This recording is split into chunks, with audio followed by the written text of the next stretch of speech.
ಬಂಗಾರಿ ಮುದ್ದು ಚಿನ್ನಿ ಹಾಯ್ ಎಲ್ಲ ನನ್ನ ಪ್ರೀತಿಯ ವೀಕ್ಷಕರಿಗೆ ವೆಲ್ಕಮ್ ಬ್ಯಾಕ್ ನನ್ನ ಚಾನೆಲ್ಗೆ ಅಂತ ಖುಷಿಯಿಂದ ಸ್ವಾಗತ ಮಾಡ್ತಾ ಇದ್ದೀನಿ. ಬಟ್ ಆದರೆ ನಂಗೆ ಯಾಕೋ ಇವತ್ತಿನ ವ್ಲಾಗಲ್ಲಿ ತುಂಬಾ ಬೇಜಾರಿನ ವಿಷಯ. ನನ್ನ ತಂಗಿನ ತೋರಿಸ್ತಾ ಇದ್ದೀನಿ ನಿಮಗೆ. ಬಾಣಂತಿ ಅಲ್ವಾ, ಇನ್ನೂ ಒಂದು ತಿಂಗಳು ಕೂಡ ಆಗಿಲ್ಲ ಪಾಪು ಹುಟ್ಟಿ. ಸೊ ಆಲ್ಮೋಸ್ಟ್ ಯಾವಾಗಲೂ ಕಿವಿಗೆ ಹತ್ತೆ ಇಟ್ಟಿರ್ತಾಳೆ, ಸಾಕ್ಸನ್ನು ಹಾಕಿರ್ತಾಳೆ ಮತ್ತು ಸ್ಕಾರ್ಫ್ ಕೂಡ ಕಟ್ಟಿರ್ತಾಳೆ. ಬಾಣಂತಿಯರಿಗೆ ಈ ಚಳಿಗಾಲ ಅನ್ನೋದು ತುಂಬ ಒಳ್ಳೆ ಟೈಮು ರೆಸ್ಟ್ ಮಾಡೋದಕ್ಕೆ, ಚೆನ್ನಾಗಿರುತ್ತೆ. ಬಾಣಂತನ ಮಾಡೋರು ಇದ್ದರೆ ಚೆನ್ನಾಗಿ ಬಾಣಂತನ ಮಾಡಿಸ್ಕೊಳ್ಳಿ, ಚೆನ್ನಾಗಿ ಆ ಬಾಣಂತನದ ಸುಖವನ್ನು ಅನುಭವಿಸಿ. ಏಕೆಂದರೆ ಹೆಣ್ಮಕ್ಳಿಗೆ ಯಾವುದು ಸುಖ ಅಂತಂದರೆ ಈ ಬಾಣಂತನ ಸುಖ ಅಂತಂತಾರಂತೆ. ಯಾಕೆ ಅಂದರೆ ಆ ಟೈಮಲ್ಲಿ ಮಾತ್ರ ಅವರನ್ನು ಚೆನ್ನಾಗಿ ಕೂರಿಸಿ ಆರೈಕೆ ಎಲ್ಲ ಮಾಡ್ತಾರೆ. ಬಟ್ ಆಮೇಲೆ ನಮ್ಮ ಮಕ್ಕಳನ್ನು ನಾವೇ ಸಾಕಬೇಕು. ಸೊ ನನ್ನ ಟೈಟಲು ತಮ್ನೇಲ್ ಕೆಲವರು ನೋಡಿರ್ತೀರ, ಏನು ಅಂತ ಹೇಳಿ ಅನಿಸ್ಬೋದು ನಿಮಗೆ. ಬನ್ನಿ ಶೇರ್ ಮಾಡ್ತೀನಿ ಇವತ್ತಿನ ವ್ಲಾಗಲ್ಲಿ. ಸೊ ನಮ್ಮ ಊರಿನಲ್ಲಿ ವರ್ಷಕ್ಕೊಂದ್ಸತಿ ಬಾಬಯ್ಯನ ಕೊಂಡ ಅಂತೇಳಿ ಮಾಡ್ತಾರೆ. ಲಾಸ್ಟ್ ಇಯರ್ ಹೋಗಿದ್ದೆ ನಾನು. ಇದು ನನಗೆ ನನ್ನ ಫ್ರೆಂಡ್ ಕಳಿಸ್ಕೊಟ್ಟಿರೋ ಅಂಥ ವಿಡಿಯೋ, ನೀವು ಕೂಡ ನೋಡಿ.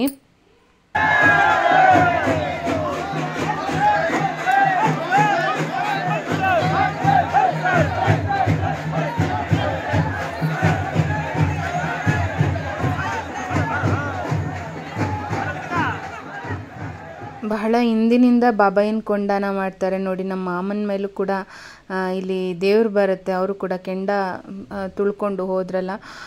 ಸೊ ಸಣ್ಣವರಿದ್ದಾಗ ಅಜ್ಜಿ ಜೊತೆ ಬರ್ತಾ ಇದ್ವಿ. ಸೊ ಅದೆಲ್ಲ ನೆನಪಾಗುತ್ತೆ ಕೊಂಡ ಅಂತ ನೋಡಿದ್ರೆ. ಭಗವಂತನ ಆಶೀರ್ವಾದ ಎಲ್ಲರ ಮೇಲಿರಲಿ. ಬೆಳಗ್ಗೆ ತಿಂಡಿ ಏನಾದರೂ ಮಾಡಬೇಕು ಅಂತಂದರೆ ರಾತ್ರಿನೇ ಪ್ರಿಪೇರ್ ಮಾಡಿ ಇಟ್ಕೊಂಡಿರಬೇಕು. ಯೂಶ್ವಲಿ ಸ್ಕೂಲ್ಗೆ ಹೋಗೋ ಮಕ್ಕಳಿದ್ರೆ, ಎಲ್ಲ ಅಮ್ಮಂದಿರು ಅಷ್ಟೇ, ರಾತ್ರಿನೇ ಬೆಳಗಿನ ತಿಂಡಿ ಏನೇನು ಬೇಕೋ ಎಲ್ಲ ಬಿಡಿಸಿ ರೆಡಿ ಮಾಡ್ಕೊಂಡಿದ್ರೆ ಮಕ್ಕಳು ಸ್ಕೂಲ್ಗೆ ಹೋಗೋ ಅಷ್ಟರಲ್ಲಿ ನಾವು ಯಾವುದೇ ರೀತಿಯ ಸ್ಟ್ರೆಸ್ ಇಲ್ಲದೆ ಬೇಗ ತಿಂಡಿಯನ್ನು ಮಾಡ್ಕೊಳ್ಬೋದು. ನಾನು ಇವತ್ತಿನ ವಿಡಿಯೋದಲ್ಲಿ ಹೆಸ್ರು ಕಾಳಿನ ಗ್ರೇವಿ ಮಾಡ್ತಾಯಿದ್ದೀನಿ. ಹೆಸ್ರು ಕಾಳನ್ನು ನೆನೆಸಿಟ್ಟಿದ್ದೆ, ರಾತ್ರಿನೇ ಚೆನ್ನಾಗಿ ನೀರಲ್ಲಿ ತೊಳೆದುಬಿಟ್ಟು ನೆನೆಸಿಟ್ಟಿದ್ದೆ. ಇವಾಗ ಬೆಳಗ್ಗೆ ಆ ನೀರನ್ನು ಸ್ವಲ್ಪ ಬಸ್ತು ಮತ್ತು ನೀರನ್ನು ಸೇರಿಸಿ ಒಂದು ಸ್ವಲ್ಪ ಉಪ್ಪನ್ನು ಹಾಕಿ ಕುಕ್ಕರ್ನಲ್ಲಿ ಒಂದು ವಿಷಲ್ ಕೂಗಿಸ್ಕೊತೀನಿ. ಅಷ್ಟೊತ್ತಿಗೆ ಮಿಕ್ಸರ್ ಜಾರ್ನ ತೊಗೊಂಡು ಒಂದು ಇಡಿ ಆಗೋಷ್ಟು ಬೆಳ್ಳುಳ್ಳಿ ಮತ್ತು ಒಂದು ಸ್ವಲ್ಪ ಶುಂಠಿಯನ್ನು ಮತ್ತು ಅದ್ರ ಜೊತೆಗೆ ಟೊಮೆಟೊ ಇಷ್ಟನ್ನು ಹಾಕ್ಬಿಟ್ಟು ಇದನ್ನು ಚೆನ್ನಾಗಿ ನುಣ್ಣಗೆ ರುಬ್ಕೊಂಡು ನೋಡಿ ಈ ಥರ ಫೈನ್ ಪೇಸ್ಟ್ ಮಾಡ್ಕೊಂಡಿದ್ದೀನಿ. ಇವಾಗ ಒಂದು ಪ್ಯಾನನ್ನು ಕಾಯೋದಕ್ಕೆ ಅಂತೇಳಿಟ್ಟು ಸ್ವಲ್ಪ ಎಣ್ಣೆನ ಹಾಕಿ, ಬೇಕಿರೋ ತುಪ್ಪ ಕೂಡ ಹಾಕೋಬೋದು ನೀವು ಇದಕ್ಕೆ. ನಾನು ಎಣ್ಣೆನೇ ಬಳಸಿದ್ದೀನಿ. ಆಮೇಲೆ ಸ್ವಲ್ಪ ಸಾಸಿವೆ, ಆಮೇಲೆ ಸ್ವಲ್ಪ ಜೀರಿಗೆ, ಆಮೇಲೆ ನೆಕ್ಸ್ಟ್ ಕರಿಬೇವು. ಬೇಕಿದ್ರೆ ನೀವು ಸ್ವಲ್ಪ ಸ್ಪೈಸಿ ಇಷ್ಟಪಡ್ತೀರಾ ಅಂದರೆ ಹಸಿರು ಮೆಣಸಿನ್ಕಾಯನ್ನು ಕೂಡ ಉದ್ದುದ್ದಕ್ಕೆ ಮಧ್ಯದಲ್ಲಿ ಹಚ್ಕೊಂಡು ಹಾಕ್ಬೋದು.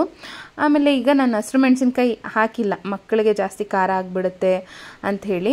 ಈಗ ಸ್ವಲ್ಪ ಈರುಳ್ಳಿ ಸ್ವಲ್ಪ ಬಣ್ಣ ಬದಲಾಗಬೇಕು, ಅಲ್ಲಿವರೆಗೂ ಒಂಚೂರು ಫ್ರೈ ಮಾಡಿಕೊಂಡು ಇವಾಗ ಈಗಾಗಲೇ ಏನು ರುಬ್ಕೊಂಡು ಇಟ್ಟಿದ್ದೆ ನೋಡಿ ನಾನು, ಟೊಮೆಟೊ ಮತ್ತು ಬೆಳ್ಳುಳ್ಳಿ ಶುಂಠಿ ಇದರ ಪೇಸ್ಟ್ ಮಿಶ್ರಣವನ್ನು ಸೇರಿಸಿ ಚೆನ್ನಾಗಿ ಮಿಕ್ಸ್ ಮಾಡ್ಕೋಬೇಕು. ರಾತ್ರಿನೇ ಹೆಸ್ರು ಕಾಳೊಂದು ನೆನೆಸಿಟ್ಕೊಂಡ್ಬಿಟ್ರೆ ಪಟಾಪಟ್ ಅಂತೇಳಿ ಗ್ರೇವಿ ರೆಡಿ ಆಗಿಬಿಡುತ್ತೆ, ಜಾಸ್ತಿ ಟೈಮ್ ಕೂಡ ಹಿಡಿಯೋದಿಲ್ಲ. ಇವಾಗ ಇದಕ್ಕೆ ಸ್ವಲ್ಪ ರುಚಿಗೆ ತಕ್ಕಷ್ಟು ಉಪ್ಪನ್ನು ಹಾಕಿದ್ದೀನಿ ಮತ್ತು ಸ್ವಲ್ಪ ಖಾರದ ಪುಡಿನ ಹಾಕಿದ್ದೀನಿ. ಆಮೇಲೆ ಒಂಚೂರು ಧನಿಯಾ ಪುಡಿನೂ ಕೂಡ ಹಾಕಿದ್ದೀನಿ. ಆಮೇಲೆ ಇದ್ರ ಜೊತೆಗೆ ಒಂದು ಸ್ವಲ್ಪ ಗರಂ ಮಸಾಲ ಕೂಡ ಸೇರಿಸಿದ್ದೀನಿ. ಸ್ವಲ್ಪ ಖಾರದ ಪುಡಿ, ಸ್ವಲ್ಪ ಧನಿಯಾ ಪುಡಿ, ಆಮೇಲೆ ಒಂದು ಸ್ವಲ್ಪ ಗರಂ ಮಸಾಲ ಇಷ್ಟನ್ನು ಹಾಕ್ಬಿಟ್ಟು ಇದನ್ನು ಚೆನ್ನಾಗಿ ಮಿಕ್ಸ್ ಮಾಡಬೇಕು. ಇದು ಸ್ವಲ್ಪ ಎಣ್ಣೆ ಥರ ಬಿಟ್ಕೊಳ್ಳುತ್ತೆ, ನೀವು ಇಲ್ಲಿ ನೋಡ್ತಾ ಇರ್ಬೋದು ನೋಡಿ, ಸ್ವಲ್ಪ ಎಣ್ಣೆ ಥರ ಬಿಟ್ಕೊಳ್ಳೋಂಗೆ ಶುರು ಆಗುತ್ತೆ. ಇಷ್ಟೊತ್ತಿಗಾಗಲೇ ಕುಕ್ಕರ್ ವಿಷಲ್ ಎಲ್ಲ ಬಿಟ್ಟು ಆಗಲೇ ಬಿಸಿ ಎಲ್ಲ ಆರಿದೆ. ಹೆಸ್ರು ಕಾಳು ಕೂಡ ಚೆನ್ನಾಗಿ ಬೆಂದಿದೆ. ಇವಾಗ ಹೆಸ್ರು ಕಾಳನ್ನು ಇದ್ರ ಜೊತೆಗೆ ಸೇರಿಸಿ ಚೆನ್ನಾಗಿ ಮಿಕ್ಸ್ ಮಾಡ್ಕೋಬೇಕು. ಇವಾಗ ಒಂದೆರಡು ನಿಮಿಷಗಳ ಕಾಲ ಇದು ಚೆನ್ನಾಗಿ ಕುದಿಬೇಕು. ಕನ್ಸಿಸ್ಟೆನ್ಸಿ ನೋಡ್ಕೊಳ್ಳಿ, ತುಂಬ ಗಟ್ಟಿ ಮಾಡಿದ್ರೆ ಅದು ಚಪಾತಿಗೆ ಸರಿಯಾಗಿಬಿಡುತ್ತೆ. ಬಟ್ ಒಂದು ಸ್ವಲ್ಪ ಗ್ರೇವಿ ಟೈಪ್ ಅಲ್ವಾ ಇದು, ಒಂದು ಸ್ವಲ್ಪ ಕನ್ಸಿಸ್ಟೆನ್ಸಿ ಈ ಥರ ಇದ್ದರೆ ಇದನ್ನು ಪೂರಿ ಜೊತೆಗೂ ತಿನ್ಬೋದು, ಆಮೇಲೆ ಅನ್ನದ ಜೊತೆಗೂ ಕೂಡ ತುಂಬ ಚೆನ್ನಾಗಿರುತ್ತೆ. ಈಗ ರುಚಿಯನ್ನು ನೋಡಿಬಿಟ್ಟು ಉಪ್ಪೇನಾದ್ರು ಕಡಿಮೆ ಇತ್ತು ಅಂತಂದರೆ ಉಪ್ಪನ್ನು ಸ್ವಲ್ಪ ಹಾಕೋಬಹುದು. ನೋಡಿ ಚೆನ್ನಾಗಿ ಇದು ಕುದ್ಬಿಟ್ರೆ ಫೈನಲ್ ಆಗಿ ಇದ್ರ ಮೇಲೆ ಒಂದು ಸ್ವಲ್ಪ ಕೊತ್ತಂಬರಿ ಸೊಪ್ಪನ್ನು ಹಾಕಿ ಚೆನ್ನಾಗಿ ಮಿಕ್ಸ್ ಮಾಡಿದರೆ ಹೆಸರು ಕಾಳಿನ ಗ್ರೇವಿ ಪಟಾಪಟ ಅಂತೇಳಿ ರೆಡಿ ಆಗಿಬಿಡುತ್ತೆ. ರೈಸ್ ಜೊತೆಗೆ ಈ ಒಂದು ಗ್ರೇವಿ ಮಾಡ್ಕೋತೀವಿ ಅಂತಂದರೆ ಇನ್ನೊಂದು ಸ್ವಲ್ಪ ನೀರನ್ನು ಆ್ಯಡ್ ಮಾಡ್ಕೋಬೋದು. ಬಟ್ ಪೂರಿಗೆ ಚಪಾತಿಗೆ ಎಲ್ಲ ಇದು ಪರ್ಫೆಕ್ಟ್ ಕಾಂಬಿನೇಷನ್. ತುಂಬಾ ಟೇಸ್ಟಿಯಾಗಿರುತ್ತೆ. ಯಾವಾಗಲೂ ಒಂದೇ ಥರ ಮಾಡಿ ತಿಂದು ಬೋರ್ ಆಗಿದ್ದಾಗ ಈ ಥರ ಒಮ್ಮೆ ಹೆಸರು ಕಾಳಿನ ಗ್ರೇವಿನ ಟ್ರೈ ಮಾಡಿ ನೋಡಿ. ಇಷ್ಟ ಆದರೆ ಈ ಒಂದು ರೆಸಿಪಿ ಲೈಕ್ ಮಾಡೋದನ್ನು ಮರಿಬೇಡಿ. ಫ್ರೆಂಡ್ಸ್, ನಮಸ್ಕಾರ ಎಲ್ರಿಗೂ. ನಾನು ಯಾಕೆ ಇಷ್ಟು ದಿನದಿಂದ ವ್ಲಾಗ್ ಮಾಡಿಲ್ಲ ಅಂದರೆ ಸರಿಯಾಗಿ ಕನ್ಸಿಸ್ಟೆನ್ಸಿ ಮೇಂಟೈನ್ ಮಾಡ್ತಾ ಇಲ್ಲ. 1 ವೀಕ್ ಆಯಿತು, 1 ವಾರ ಆಯಿತು. ಲಾಸ್ಟ್ ನನ್ನ ತಂಗಿದು ಡೆಲಿವರಿ ಸ್ಟೋರಿ ಶೇರ್ ಮಾಡಿದ್ದು ಬಿಟ್ಟರೆ, ಪಾಪು ಆಗಿದ್ದು ಒಂದು ವಿಷಯನ ಶೇರ್ ಮಾಡಿದ್ದು ಬಿಟ್ಟರೆ ಶಾರ್ಟ್ ವಿಡಿಯೋಗಳು ಇದ್ವು ಮೊದಲೇ, ಅದನ್ನೇ ಎಡಿಟ್ ಮಾಡಿ ಶೇರ್ ಮಾಡ್ಕೊಂಡಿದ್ದೆ. ಮತ್ತು ನನಗೆ ಯಾವುದೂ ಲೆಂತಿ ವಿಡಿಯೋಸ್ ಹಾಕೋಕ್ಕೆ ಆಗಲಿಲ್ಲ, ನನಗೆ ಕನ್ಸಿಸ್ಟೆನ್ಸಿ ಫಾಲೋ ಮಾಡೋಕ್ಕಾಗಲಿಲ್ಲ. ಮತ್ತು ಲೈವಿಗೆ ಬಂದಿದ್ದೆ, ಬಟ್ ಲೈವಲ್ಲೂ ಕೂಡ ಲೈವನ್ನು ಕರೆಕ್ಟಾಗಿ ಎಂಡ್ ಮಾಡೋಕ್ಕಾಗಿಲ್ಲ. ಲೈವಲ್ಲಿ ಇರೋರಿಗೆ ಗೊತ್ತಾಗಿರುತ್ತೆ ಏನಾಯಿತು ಏನು ಅಂಥೇಳಿ. ನಾವು ಮೊದಲನೆಯ ಪ್ರಾಮುಖ್ಯತೆ ಏನೇ ಇದ್ರೂ ಅದು ನಮ್ಮ ಮಕ್ಕಳಾಗಿರ್ತಾರೆ ಅಲ್ವಾ. ಸೊ ಹಾಗಾಗಿ ಅವ್ರ ಕಡೆನೇ ನಂದು ಫೋಕಸ್ ಅನ್ನೋದು ಜಾಸ್ತಿ ಇರುತ್ತೆ. ನಾನು ಕೂಡ ಏನಾದ್ರು ಮಾಡಬೇಕು ಆ ಥರ ಎಲ್ಲ ಇದೆ. ಬಟ್ ನಾವು ಮಕ್ಕಳಿಗೆ ಇವಾಗ ಎಷ್ಟು ಟೈಮ್ ಕೊಡ್ತೀವಿ, ನಾವೆಷ್ಟು ಅವ್ರ ಜೊತೆ ಸಮಯ ಕಳಿತೀವಿ, ಅದೇ ನಮಗೆ ನೆನಪುಗಳು. ಆಮೇಲೆ ದೊಡ್ಡವ್ರಾಗ್ತಾ ಆಗ್ತಾ ಅವ್ರು ಇದ್ರಲ್ಲಿ ಅವ್ರು ಬ್ಯುಸಿ ಆಗ್ತಾರೆ. ಆದಷ್ಟು ಮಕ್ಕಳ ಜೊತೆ ಟೈಮ್ ಸ್ಪೆಂಡ್ ಮಾಡಬೇಕು ಅಂತೇಳಿ ನಾನು ಇಷ್ಟಪಡ್ತೀನಿ. ಸೊ ನಂಗೆ ಈ ವಿಷಯ ಹೆಂಗೆ ಹೇಳ್ಬೇಕಂತ ಗೊತ್ತಾಗ್ತಾಯಿಲ್ಲ, ಬಟ್ ತುಂಬಾ ಬೇಜಾರಾಗ್ತಿದೆ. ನನ್ನ ತಂಗಿಗೆ ಡೆಲಿವರಿ ಆಗಿತ್ತಲ್ಲ, ಆ್ಯಕ್ಚುಲಿ ಬಾಣಂತನಕ್ಕೆ ಅಂಥೇಳಿ, ಸೆಕೆಂಡ್ ಬೇಬಿದು ಬಾಣಂತನಕ್ಕೆ ಅಂಥೇಳಿ ಬಂದಿದ್ಲು. ಅವಳು ಪ್ರೆಗ್ನೆನ್ಸಿ ಟೈಮಿಂದನೂ ಹೇಳ್ತಾ ಇದ್ಲು ನಾನು ಈ ಸಲ ಬಾಣಂತನಕ್ಕೆ ಇರಲ್ಲ ಇಲ್ಲಿ, ಯಾಕಂದರೆ ಅವಳಿಗೆ ಚಿರಾಯುದೆ, ಅವನ್ನ ಬಿಟ್ಟಿರೋದು ಹೇಗೆ ಅಂಥೇಳಿ. ಸೊ ನಾನು ಹೋಗ್ತೀನಿ ಅಂತ ಹೇಳ್ತಾನೆ ಇದ್ಲು ಅವಳು. ಬಟ್ ಒಂದು ಸ್ವಲ್ಪ ದಿನಾರು ಸುಧಾರಿಸ್ಕೊ, ನಾರ್ಮಲ್ ಡೆಲಿವರಿ ಆದರೂ ಕೂಡ ಏನೇ ಆಗಲಿ, ಈಗ ಥಂಡಿ ಟೈಮ್ ಬೇರೆ, ಸುಧಾರಿಸ್ಕೊ, ಆಮೇಲೆ ನೋಡ್ಕೊಂಡು ಹೋಗಂತೆ ಅಂತೆಲ್ಲ ಹೇಳಿ ನಾವು ಹೇಳಿದ್ವಿ. ಬಟ್ ಏನಂದರೆ ಅವಳಿಗೆ ಮಗನ ಬಿಟ್ಟಿರೋಕ್ಕಾಗ್ತಿರ್ಲಿಲ್ಲ. ಯಾವಾಗ ನೋಡು ಇಲ್ಲಿದ್ರೂ ಅವಳಿಗೆ ಮಗಂದೇ ನೆನಪು, ಮಗನಿಗೆ ಕಾಲ್ ಮಾಡೋದು, ಮಾತಾಡೋದು ಎಷ್ಟು ಕಾಮನ್ ಅದೆಲ್ಲ. ಬಟ್ ತುಂಬ ಕಷ್ಟ ಆಗುತ್ತೆ.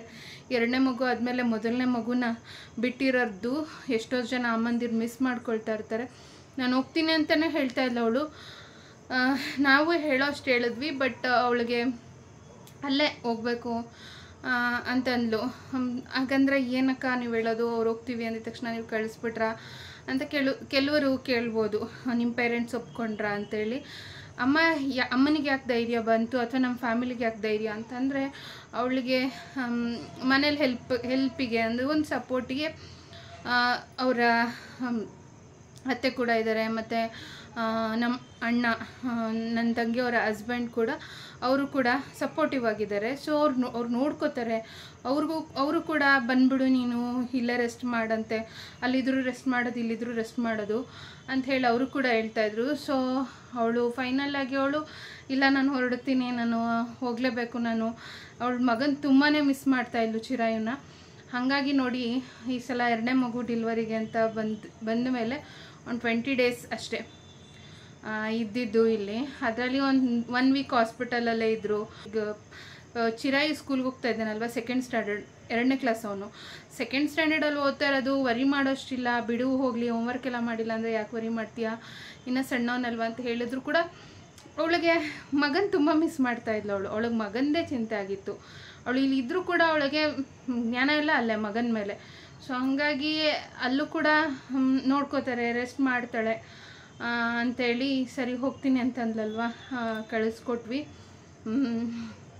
ನೋಡಿ 1ನೇ ಮಗು ಬಾಣಂತನದಲ್ಲಿ ರೆಸ್ಟ್ ಮಾಡ್ದಂಗೆ 2ನೇ ಮಗು ಬಾಣಂತನದಲ್ಲಿ ಎಷ್ಟೋ ಜನಕ್ಕೆ ಟೈಮ್ ಸಿಕ್ಕಲ್ಲ ರೆಸ್ಟ್ ಮಾಡೋಕ್ಕೆ. ಬಟ್ ಇವಳು ಇನ್ನೂ ಸ್ವಲ್ಪ ಬೇಗನೆ ಹೋದ್ಲು. ಆದರೆ ಇಲ್ಲಿ ಬಾಣಂತನ ಮಾಡಿಸ್ಕೊಂಡಿಲ್ಲ ಅಂದರೂ ಅಲ್ಲಿ ಬಾಣಂತನ ಮಾಡಿಸ್ಕೊಳ್ತಾ ಇದ್ದಾಳೆ ಅವಳು. ಆದಷ್ಟು ರೆಸ್ಟಲ್ಲಿದ್ದಾಳೆ. ಬಟ್ ನನ್ನ ತಂಗಿ ಈ ಸಲ ತುಂಬ ಚೇಂಜ್ ಆಗಿಬಿಟ್ಟಿದ್ದಾಳೆ ಈ ಸಲ ಬಾಣಂತಿ ಟೈಮಲ್ಲಿ.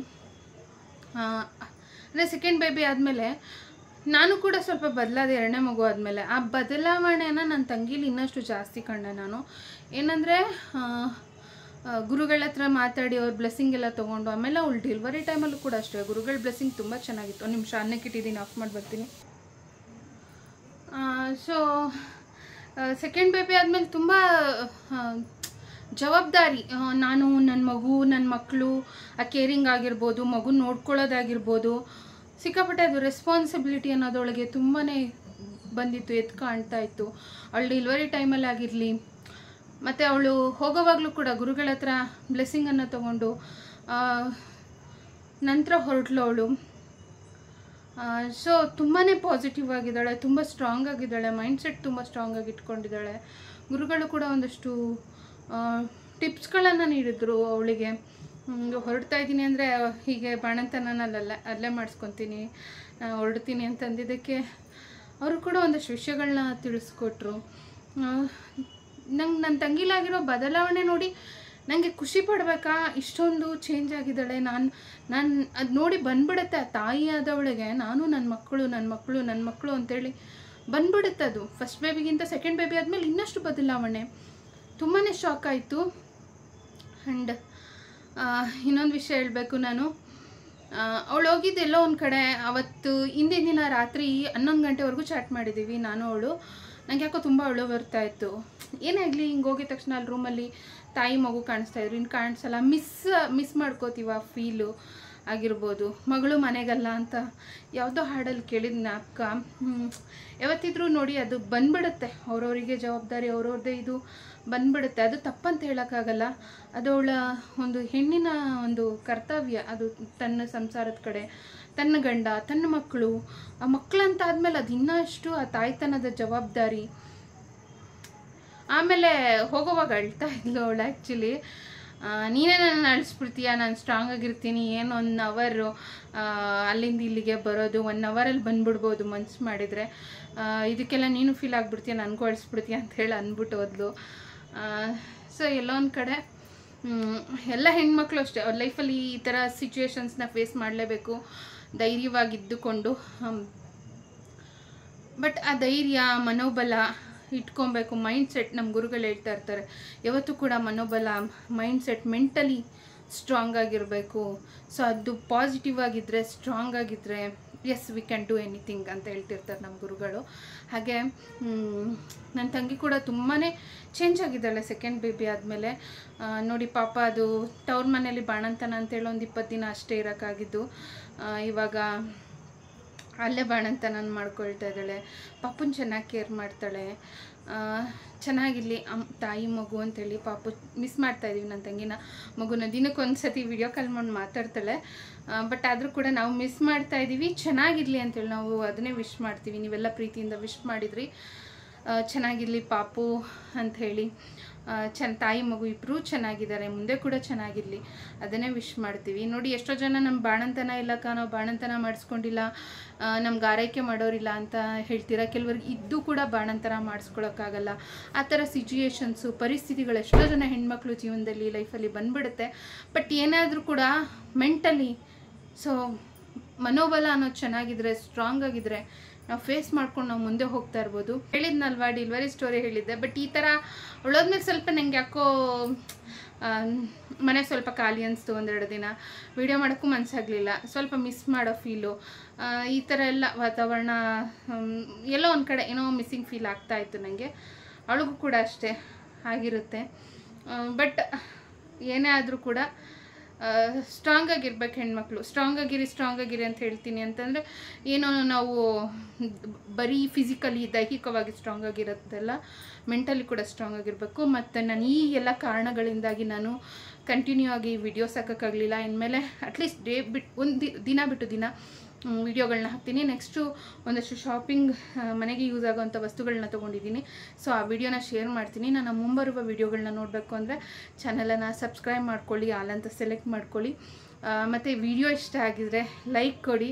ನಿಮ್ಮ ಬಾಣಂತನ ಯಾರಿಗೂ ಮಾಡಿಸ್ಕೊಳ್ಳೋಕ್ಕಾಗಲಿಲ್ಲ, ಅಥವಾ ಬಾಣಂತಿ ಆಗಿ ನಾನು ಡ್ರೆಸ್ ತೊಗೊಳ್ಳಿಲ್ಲ, ಬಟ್ ಆದರೂ ಕೂಡ ನಾನು ಅದನ್ನೆಲ್ಲ ಮುಂದೂಡಿ ನಾನು ಮುಂದೆ ಬಂದು ನಾನು ಚೆನ್ನಾಗಿದ್ದೀನಿ ಅಂತ ಹೇಳೋರು, ನಿಮ್ಮ ಬಾಣಂತನದ ಒಂದಷ್ಟು ಸ್ಟೋರಿಗಳನ್ನು ಹೇಳಿ. ಮೇ ಬಿ ಅದನ್ನು ಓದಿದ್ರೆ ಇನ್ನಷ್ಟು ಜನ ಹೆಣ್ಮಕ್ಳಿಗೆ ಮೋಟಿವೇಟ್ ಆಗ್ಬೋದು. ಸೊ ಅವರು ಕೂಡ ಕಮೆಂಟ್ ಮಾಡೋದನ್ನು ಮರಿಬೇಡಿ. ಮುಂದಿನ ವಿಡಿಯೋದಲ್ಲಿ ಆದಷ್ಟು ಬೇಗ ಮತ್ತೆ ಬರ್ತೀನಿ. ಎಲ್ರಿಗೂ ಒಳ್ಳೆಯದಾಗಲಿ. ಧನ್ಯವಾದಗಳು.